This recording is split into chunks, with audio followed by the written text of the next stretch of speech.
നിങ്ങളുടെ ഇഷ്ട പരമ്പരകൾ എക്സ്ക്ലൂസീവായി സൺ നെക്സ്റ്റ് ആപ്പിലൂടെ തികച്ചും ഫ്രീ ആയി ഇപ്പോഴേ ആപ്പ് ഡൗൺലോഡ് ചെയ്യൂ. അതിനുവേണ്ടി ഒരു ത്യാഗം നിനക്ക് ഇവിടെ നിന്നുകൊണ്ട് തന്നെ ചെയ്തുകൂടെ ദയേ? ശബരേട്ടൻ ഇതിനൊരു ത്യാഗമായിട്ടൊന്നും കാണണ്ട. ഇത്രയും നാൾ ശബരേട്ടൻ എന്റെ കൂടെ ജീവിച്ചതിനേക്കാൾ വലിയ ത്യാഗമൊന്നും അല്ല ഇത്. ഇനി കുറച്ചുനാള് ശബരേട്ടൻ ഇവിടെ അച്ഛന്റെയും വേണ്ടപ്പെട്ടവരുടെ ഒക്കെ കൂടെ സ്വസ്ഥമായും സ്വതന്ത്രമായും ജീവിക്കെ. അപ്പോഴേക്കും ഞാൻ ബാക്കി കാര്യങ്ങളൊക്കെ ക്ലിയർ ചെയ്ത് വീണ്ടും ശല്യം ചെയ്യാൻ വരാം. എന്താ അത് പോരെ? ഞാൻ എന്താ നിന്നോട് പറയണ്ടേ?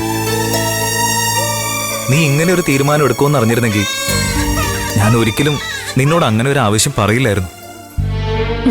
അതെന്തിനാ ശബരേട്ടൻ?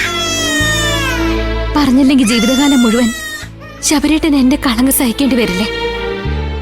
അതെന്തായാലും വേണ്ട. പറഞ്ഞത് നന്നായി. എനിക്കിപ്പോ ആ കളങ്കം എന്നേക്കുമായി മായ്ച്ചു കളയണമെന്നുണ്ട്. ഉണ്ണിക്കുട്ടനെ ഞാൻ കൊണ്ടുപോകുന്നില്ല. അത് ശബരേട്ടന് കൂടുതൽ സങ്കടാവൂന്നും അറിയാം. ദാ ശബരേട്ട, മോനെ വാങ്ങിക്ക.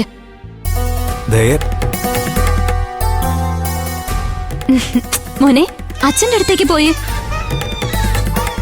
കുറച്ചു ദിവസമായിട്ട് മോന്റെ അടുത്ത് അച്ഛനും അമ്മയും ഉണ്ടായിരുന്നില്ലല്ലോ. ഇനി അച്ഛൻ കൂടെ ഉണ്ടാവും കേട്ടോ. മോനെ പിടിക്ക് ശബരേട്ട, പിടിക്ക്. ഇനി എന്റെ കാര്യങ്ങൾക്കൊന്നും ഓടി നടക്കേണ്ടി വരില്ലല്ലോ. ആ സമയം മോന് വേണ്ടി ചെലവഴിച്ചോ. അച്ഛന്റെ അമ്മയുടെ സ്നേഹം കിട്ടാതെ വളരാനുള്ള പാപമൊന്നും നമ്മുടെ മോൻ ചെയ്തിട്ടില്ലല്ലോ.